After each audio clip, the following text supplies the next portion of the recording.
अगर आप भी रॉकी टीवी के डीलरशिप लेना चाहते हैं तो दिए गए इस नंबर पर संपर्क करें। हमारा नंबर है 9878740455। आगरा की ऐतिहासिक इमारत के रखरखाव में हो रहे भ्रष्टाचार और कमीशनखोरी के खिलाफ पुरातत्व विभाग के महानिदेशक को पत्र लिखकर की जांच की मांग। ताजनगरी आगरा को पूरे विश्व में एक ऐतिहासिक शहर के रूप में माना जाता है, जहां कई ऐतिहासिक इमारतें मौजूद हैं जिनको निहारने के लिए देश विदेश से पर्यटक भारी संख्या में पहुंचते हैं। आगरा एवं अपने देश की साख बचाने के लिए अल्पसंख्यक विभाग के पूर्व अध्यक्ष अशफाक सैफी ने पुरातत्व विभाग के ऊपर ऐतिहासिक इमारतों पर रखरखाव ठीक से न करने का आरोप लगाया है। वहीं उन्होंने बताया कि पिछले दिनों आगरा में ताजमहल पर एक वीडियो वायरल हुआ था।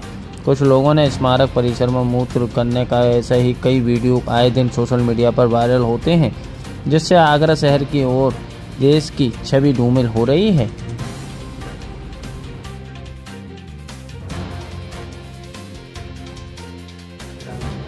मेरा नाम अशफाक सैफी है। मैं यूपी माइनॉरिटी कमीशन का पूर्व चेयरमैन हूँ। क्या मांग है आपकी सरकार का, क्या मांग रहा है? देखिए, आगरा एक विश्व स्तरीय शहर है। यहाँ पर देश विदेश के पर्यटक ताजमहल, लाल किला, फतेहपुर सीकरी, एतमाद-दौला आदि जो स्मारक हैं उनको देखने के लिए आता है और इस उम्मीद से आता है कि भाई आगरा एक खूबसूरत शहर है, ताजमहल एक खूबसूरत है।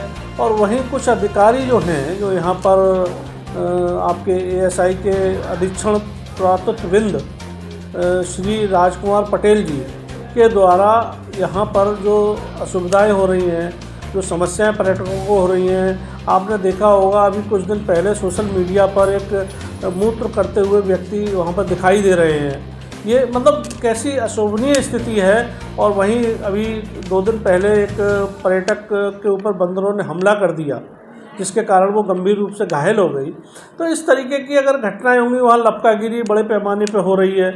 आपने देखा होगा अभी जमा मस्जिद जो ASI के संरक्षण में है, वहाँ पर फिल्म बन जाती है और ASI के लोग कहते हैं कि साहब हमको पता ही नहीं है। जब पता नहीं है तो फिर आप क्या कर रहे हैं, आपका विभाग क्या कर रहा है? और फिर नहीं पता है तो ऐसे लोगों के खिलाफ आपने अब तक क्या कार्रवाई की? क्यों नहीं उस जो फिल्म बनाने वाले लोग हैं उन पर मुकदमा क्यों नहीं कायम किया गया?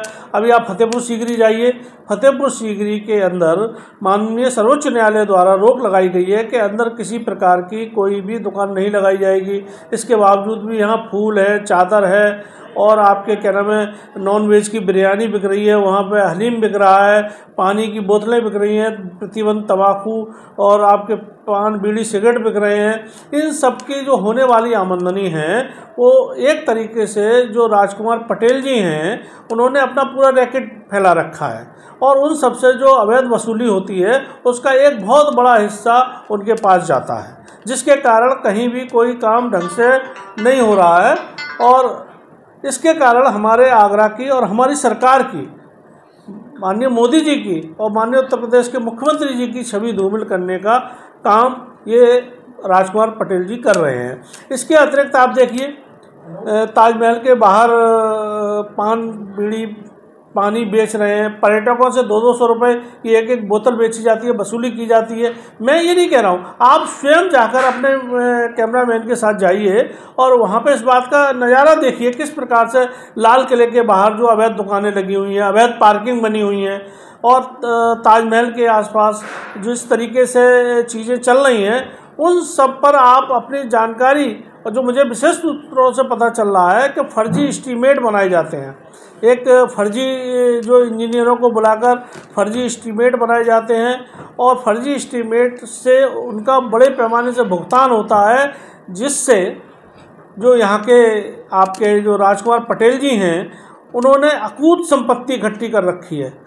उनके आप देखिए, उनके बेनामी उनके रिश्तेदारों ने अपने उनके नाम से, आप नोएडा में देखिए, लखनऊ में देखिए, दिल्ली में देखिए, कितनी ज़मीनें उन्होंने बनाई हैं। और अगर आप श्री राजकुमार पटेल जी के घर के अंदर अगर जाएंगे तो आपको लगेगा किसी राजमहल में आ गए हैं। जो वहाँ का जो इंटीरियर है, एक मतलब एक सामान्य व्यक्ति तो छोड़िए, एक अच्छे उद्योगपति नहीं बना सकते हैं। ऐसा लगता है कि जैसे हम धीरूभाई अंबानी के और मुकेश अंबानी के घर में आ गए हैं। इस प्रकार से ये केवल अपना पेट भरने का काम कर रहे हैं और इनको आम जनता से और सरकार से और जो लोग आते हैं घूमने पर्यटक, उनसे कोई मतलब नहीं है। मेरा तो इतना ही सरकार से मांग है, सरकार की छवि धूमिल ना हो, हमारे आगरा की छवि धूमिल ना हो, हमारे देश की छवि धूमिल ना हो। इसलिए इन सब चीज़ों की गहनता से उच्च स्तरीय जांच हो और जांच में जो भी दोषी पाए जाए उनके विरुद्ध कार्रवाई हो।